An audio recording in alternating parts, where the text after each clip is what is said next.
नमस्कार, आप देख रहे हैं जीटी न्यूज। मैं हूं आपके साथ भावना नैयर। देश और दुनिया की बड़ी और अहम खबरों को लेकर हम हाजिर हैं। शुरुआत करते हैं बुलेटिन की टॉप हेडलाइंस के साथ।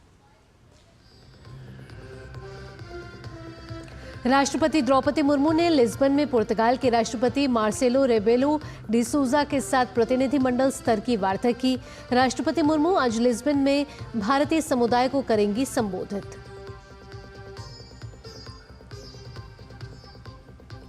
इंग्लैंड और ऑस्ट्रिया के दौरे पर गई वित्त मंत्री निर्मला सीतारमण यात्रा के पहले चरण में लंदन पहुंची। भारत ब्रिटेन आर्थिक एवं वित्तीय वार्ता के 13वें मंत्री स्तरीय बैठक सहित कई प्रमुख कार्यक्रमों में होंगी शामिल।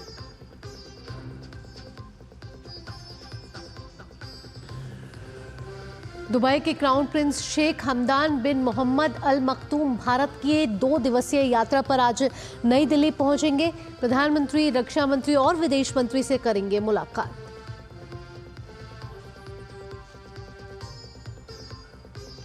जम्मू कश्मीर के दौरे पर गए केंद्रीय गृह मंत्री अमित शाह आज श्रीनगर में विकास परियोजनाओं का लेंगे जायजा। जम्मू कश्मीर की सुरक्षा स्थिति पर करेंगे समीक्षा बैठक।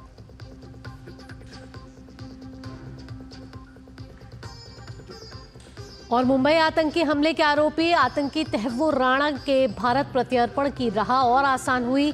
अमेरिकी सुप्रीम कोर्ट ने प्रत्यर्पण पर रोक की मांग वाली राणा की याचिका खारिज की।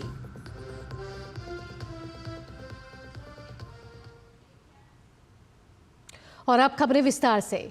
राष्ट्रपति द्रौपदी मुर्मू पुर्तगाल की 2 दिवसीय राजकीय यात्रा पर हैं। राष्ट्रपति अपने दौरे के दूसरे दिन आज पुर्तगाल के प्रधानमंत्री लुइस मोंटेनेग्रो और नेशनल असेंबली के अध्यक्ष जोस पेड्रो एगुआर ब्रांको से मुलाकात करेंगे। राष्ट्रपति मुर्मू आज लिस्बन में भारतीय समुदाय को संबोधित करेंगी। साथ ही महात्मा गांधी की प्रतिमा पर पुष्पांजलि अर्पित करने के बाद राधा कृष्ण मंदिर का दौरा भी करेंगे।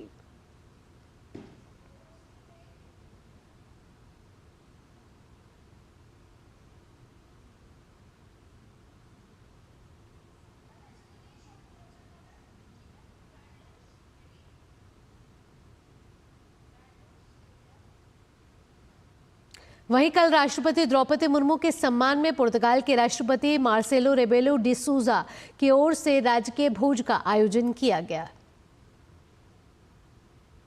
तो ये वो तस्वीरें जहां राष्ट्रपति द्रौपदी मुर्मू पुर्तगाल दौरे पर हैं और अपने पुर्तगाल दौरे के दौरान उनके सम्मान में राजकीय भोज का आयोजन किया गया। आज भी राष्ट्रपति द्रौपदी मुर्मू के कई कार्यक्रम हैं। आज भारतीय समुदाय को संबोधित करने वाली हैं राष्ट्रपति द्रौपदी मुर्मू।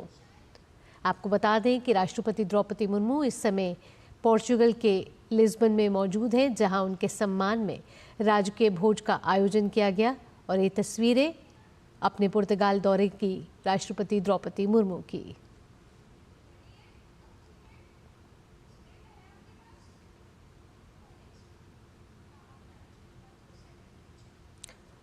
राष्ट्रपति द्रौपदी मुर्मू के भी आज कई महत्वपूर्ण कार्यक्रम हैं। ये यात्रा अपने आप में ऐतिहासिक और महत्वपूर्ण बताई जा रही है।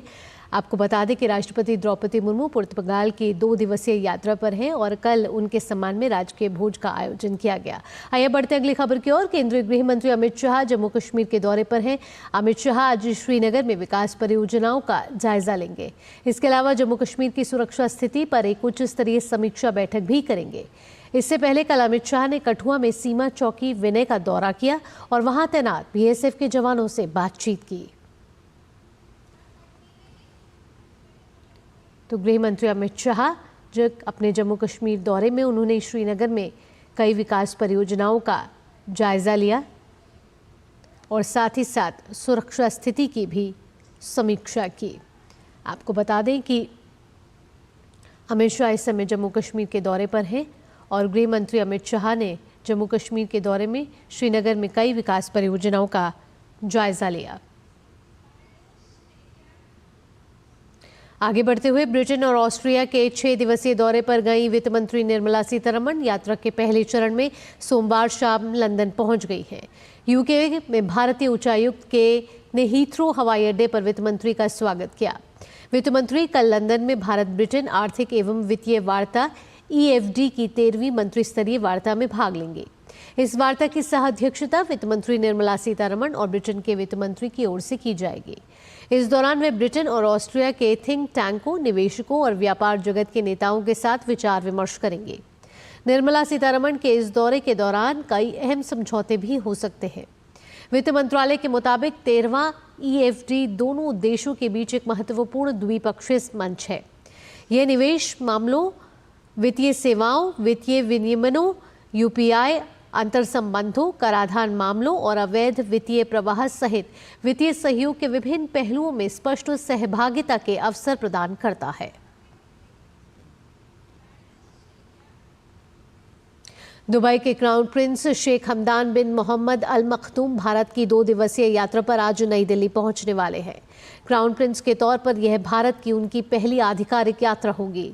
उनके साथ सरकार के कई मंत्री, वरिष्ठ अधिकारी और उच्च स्तरीय व्यापारिक प्रतिनिधिमंडल भी भारत आएंगे।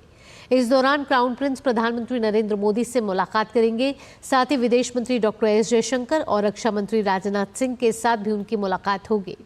शाम को क्राउन प्रिंस मुंबई रवाना होंगे, जहां वे दोनों देशों के प्रमुख व्यापारिक दिग्गजों के साथ व्यापार गोलमेज सम्मेलन में भाग लेंगे।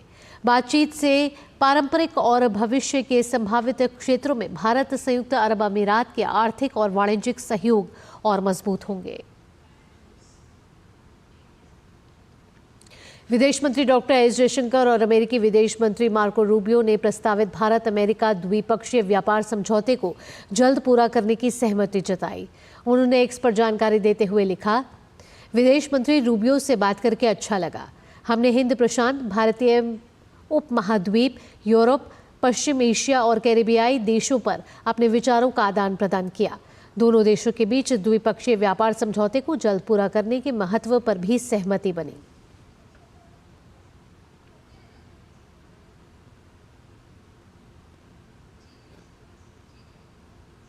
प्रधानमंत्री नरेंद्र मोदी बुधवार को नई दिल्ली में नवकार महामंत्र दिवस में शामिल होंगे। इस अवसर पर प्रधानमंत्री मोदी वहां उपस्थित जनसमूह को संबोधित भी करेंगे। नवकार महामंत्र दिवस आध्यात्मिक सद्भाव और नैतिक चेतना का एक महत्वपूर्ण उत्सव है, जो जैन धर्म में सबसे अधिक पूजनीय और सार्वभौमिक मंत्र नवकार महामंत्र के सामूहिक जाप के माध्यम से लोगों को एकजुट करने का प्रयास करता है। प्रधानमंत्री नरेंद्र मोदी ने एक्स पर जानकारी देते हुए लिखा है कि महावीर जयंती के शुभ अवसर से एक दिन पहले 9 अप्रैल को सुबह 8 बजे दिल्ली के विज्ञान भवन में आयोजित एक बहुत ही अनूठे कार्यक्रम नवकार महामंत्र दिवस में भाग लूंगा। वैश्विक छाप प्रभाव वाले इस कार्यक्रम में 100 से अधिक देशों के लोग शामिल होंगे, जिसमें शांति, एकता और आध्यात्मिक जागृति के लिए वैश्विक मंत्रोच्चार होगा।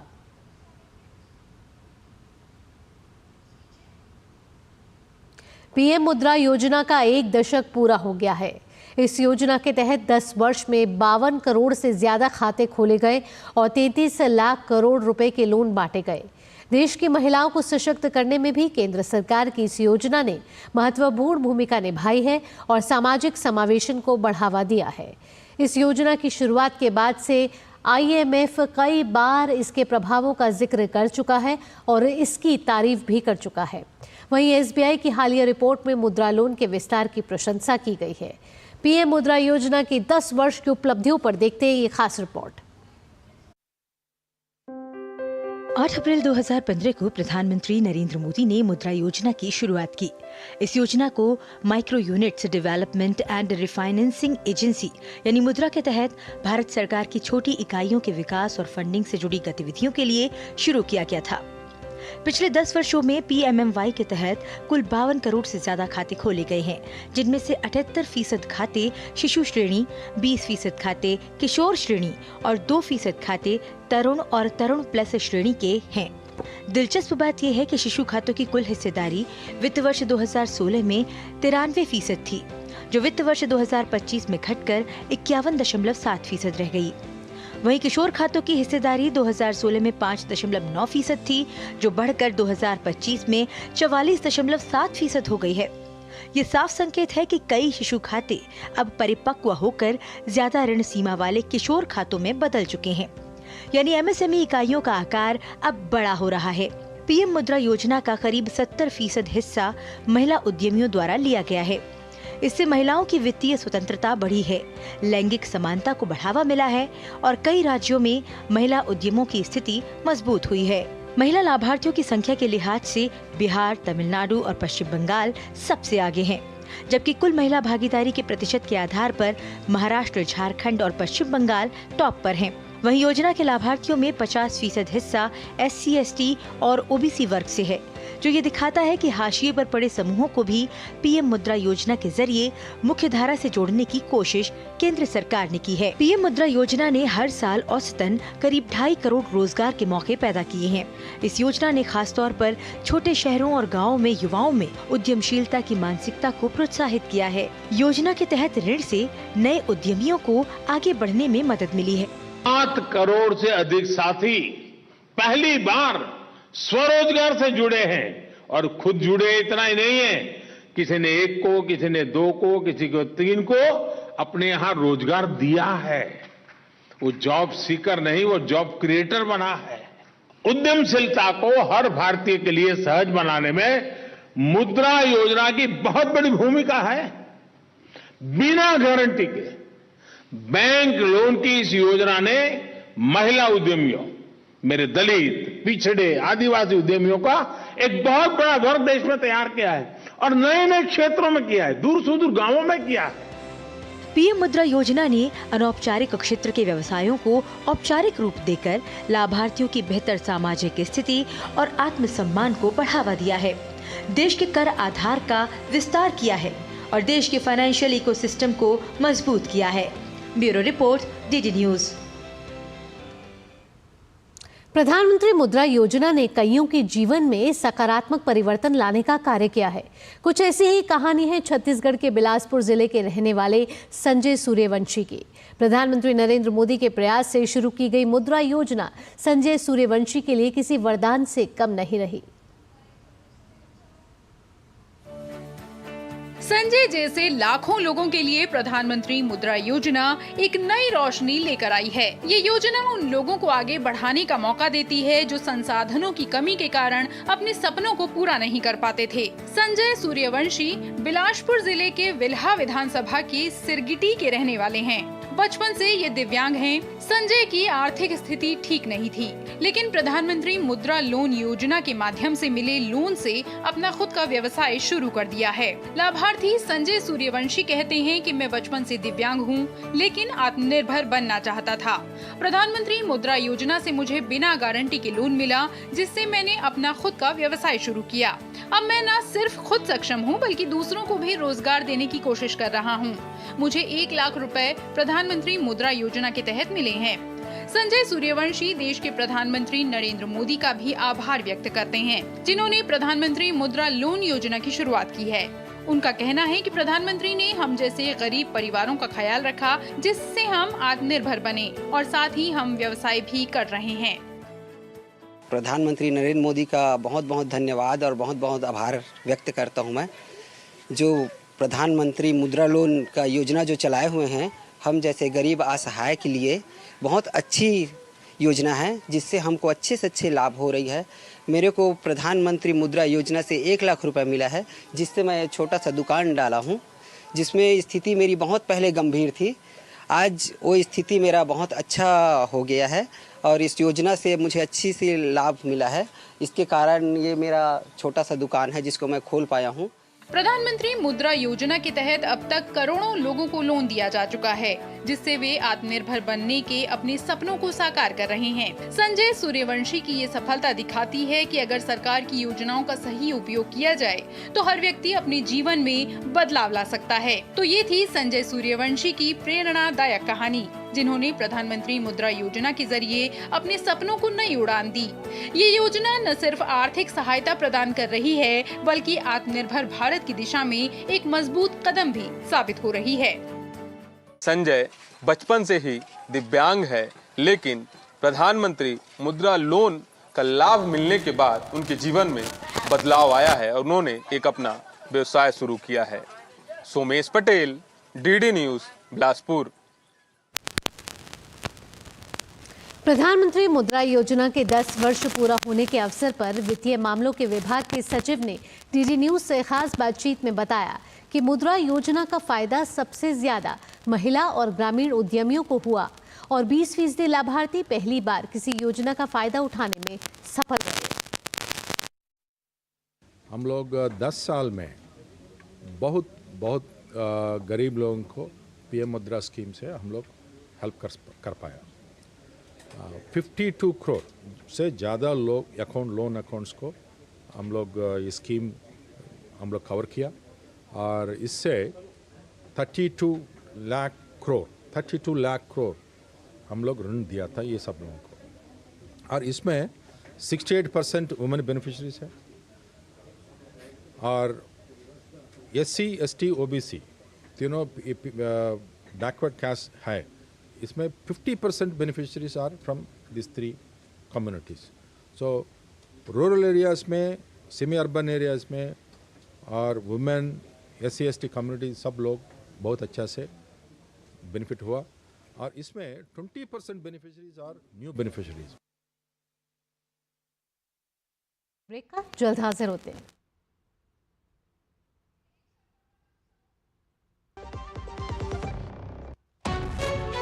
विभाग अनेक, कंप्लेंट बॉक्स 1।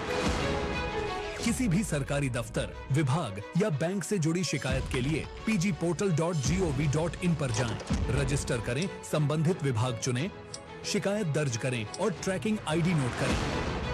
SMS या ईमेल पर एक्नॉलेजमेंट पाएं और शिकायत का जवाब सीधे मंत्रालय से प्राप्त करें। अब तक 1 करोड़ 12 लाख से अधिक भारतीयों ने भरोसा जताया। CP ग्राम्स, आपकी हर शिकायत का हल।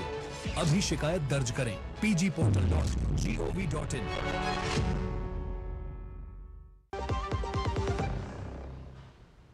ब्रेक के बाद आपका स्वागत है। महिला एवं बाल विकास मंत्रालय कुपोषण से निपटने के लिए आज से पोषण पखवाड़े की शुरुआत करने जा रहा है। पोषण पखवाड़े का ये 7वां संस्करण 22 अप्रैल तक चलेगा। इस आयोजन में 4 प्रमुख विषयों पर ज्यादा ध्यान दिया जाएगा। इसमें जीवन के पहले 1000 दिन पर ध्यान, पोषण ट्रैकर के लाभार्थी और नागरिक मॉड्यूल का प्रचार प्रसार, CMAM के माध्यम से कुपोषण का प्रबंधन और बच्चों में मोटापे से निपटने हेतु स्वास्थ्य जीवन शैली को बढ़ावा देना शामिल है। इस वर्ष का पोषण पखवाड़ा सामग्री, सेवा वितरण, प्रचार प्रसार और परिणामों को मजबूत करने में सहायक होगा। केंद्रीय महिला एवं बाल विकास मंत्री अन्नपूर्णा देवी पखवाड़े के पहले सप्ताह में अरुणाचल प्रदेश का दौरा करेंगी ताकि राज्य में महिलाओं और बच्चों के लिए सहायता को मजबूत करने के उद्देश्य से चल रही पहलों का मूल्यांकन किया जा सके। हरियाणा के सोनीपत से साहित्यकार डॉक्टर संतराम देशवाल को साहित्य और शिक्षा के क्षेत्र में उनके उत्कृष्ट योगदान के लिए पद्मश्री सम्मान दिया जाएगा। डॉक्टर संतराम हरियाणा के साहित्य में अग्रणी व्यक्तित्व में शुमार हैं। उनकी साहित्यिक यात्रा और योगदान में देश भर में उन्हें विशिष्ट पहचान दिलाई है। डॉक्टर संतराम देशवाल ने साहित्य की विभिन्न विधाओं में 30 से अधिक पुस्तक लिखी हैं। उनकी कई पुस्तकों को पहले भी पुरस्कृत किया जा चुका है। साहित्यकार डॉक्टर संतराम देशवाल को पद्मश्री अवार्ड देने की घोषणा पर उन्होंने भारत सरकार और सभी देशवासियों का आभार व्यक्त किया है। प्रधानमंत्री जी नरेंद्र मोदी जी और गृह मंत्री आदरणीय अमित शाह जी, उनका शुक्रगुजार हूँ कि उन्होंने मुझ नाचीज को इस इतने बड़े नागरिक सम्मान के लिए चयनित किया। मैं ये जो अपना पद्मश्री का पुरस्कार है, ये मुख्यतः भारतवासियों को और विशेषतः हरियाणा वासियों को समर्पित करता हूँ। आइए आगे बढ़ते हैं। दिल्ली में प्राइवेट स्कूलों की फीस वृद्धि की मनमानी पर दिल्ली सरकार नकेल कसने की तैयारी में है। दिल्ली सरकार ने SDMs के नेतृत्व में एक जांच कमेटी की स्थापना की है। ये कमेटी सभी प्राइवेट स्कूलों का ऑडिट करेगी। पेश है हमारे संवाददाता गिरीश निशानक की एक खास रिपोर्ट। दिल्ली के प्राइवेट स्कूलों की मनमानी, फीस बढ़ाकर दी अभिभावकों को परेशानी। दिल्ली सरकार हुई सख्त, होगी 1677 स्कूलों की जांच। देश की राजधानी दिल्ली में प्राइवेट स्कूलों ने जैसे ही फीस बढ़ाकर अभिभावकों की जेब और ज्यादा ढीली करने का प्रयास किया, वैसे ही दिल्ली की रेखा सरकार ने उन्हें आड़े हाथों लिया। जी हां, सोमवार को दिल्ली के शिक्षा मंत्री आशीष सूद ने प्रेस कॉन्फ्रेंस कर दिल्ली के प्राइवेट स्कूलों की फीस के मुद्दे पर कहा कि एसडीएम के नेतृत्व में हर स्कूल में कमेटी जाएगी और 1677 स्कूलों की जांच की जाएगी। उन्होंने कहा कि हर स्कूल को 1973 के एक्ट का पालन करना होगा। आशीष सूद ने पिछली सरकार यानी आम आदमी पार्टी की सरकार पर भी सवाल उठाए। उन्होंने कहा कि पिछली सरकार ने 10 साल में स्कूलों को ब्लैकमेल करके अपनी जेबें भरने का काम किया। उन्होंने कहा कि दिल्ली के 1677 स्कूलों में से 10 साल में प्रतिवर्ष केवल 75 स्कूलों को ऑडिट किया गया। पहली बार एसडीएम के नेतृत्व में हर स्कूल में 1677 के 1677 स्कूलों के ऑडिट रिपोर्ट लेने के लिए हर जगह से इस कार्रवाई को सुदृढ़ करने के लिए मुख्यमंत्री जी ने एसडीएम्स को निर्देश दिए। कमेटी बन के जाएगी, 18 सवाल का जवाब हर स्कूल से लेकर आएंगे। जो स्कूल गलत पढ़ता जाएगा, पकड़ा जाएगा, उसको बख्शा नहीं जाएगा, फीस भी वापस होगी। हर स्कूल को जो 1973 के एक्ट में मुद्दे लिखे हुए हैं उसकी पालना करनी पड़ेगी। आतिशी मरलीना जी जिस मंच पर चाहे चर्चा करें दिल्ली की जनता से, कैसे उन लोगों ने स्कूल्स को ब्लैकमेल करके आपके परिवारों के बच्चों से पैसे वसूलवाए और अपने खजाने भरे। इन सब ने 1677 स्कूल में एक्ट मैंडेट करता है हर स्कूल का ऑडिट होना चाहिए। केवल 10 साल में केवल और केवल प्रति वर्ष 75 स्कूलों का ऑडिट होता है, 75 स्कूलों का। दिल्ली के शिक्षा मंत्री आशीष सूद ने कहा कि शिक्षा निदेशालय के पास किसी भी स्कूल का पिछले 10 साल का कोई ऑडिट जमा नहीं है। उन्होंने सवाल किया कि क्या कोई ऐसी पॉलिसी बनाई गई थी जिससे स्कूलों को फीस बढ़ाने से रोका जा सके, लेकिन इस प्रेस कॉन्फ्रेंस और दिल्ली की रेखा सरकार ने यह साफ कर दिया है कि वे दिल्ली में प्राइवेट स्कूलों की मनमानी नहीं चलने देंगे और वे दिल्ली में शिक्षा के क्षेत्र में पारदर्शिता और आमूलचूल परिवर्तन करने के लिए कृत संकल्पित हैं। दिल्ली में प्राइवेट स्कूलों द्वारा मनमाने तरीके से फीस बढ़ाने के मामले को लेकर दिल्ली सरकार पूरी तरह से सख्त नजर आ रही है। दिल्ली सरकार ने सभी एसडीएम को निर्देश दिए हैं कि वे कमेटियां बनाएं और स्कूलों के अंदर ऑडिट कर 18 सवालों के जवाब मांगे। दिल्ली सरकार ने साफ किया है कि जिन जिन स्कूलों ने अपनी स्कूलों की फीस बढ़ाई है उनका डाटा अगले 10 दिन के अंदर शिक्षा विभाग की वेबसाइट पर डाल दिया जाएगा। कैमरामैन ललित कुमार के साथ गिरीश निशाना, डीडी न्यूज, दिल्ली। नई दिल्ली स्थित दिल्ली टेक्नोलॉजिकल विश्वविद्यालय में Vinod Dham centre of excellence for semiconductor and microelectronics का उद्घाटन हुआ। केंद्रीय इलेक्ट्रॉनिक्स एवं सूचना प्रौद्योगिकी मंत्री अश्विनी वैष्णव ने बतौर मुख्य अतिथि उद्घाटन समारोह में हिस्सा लिया।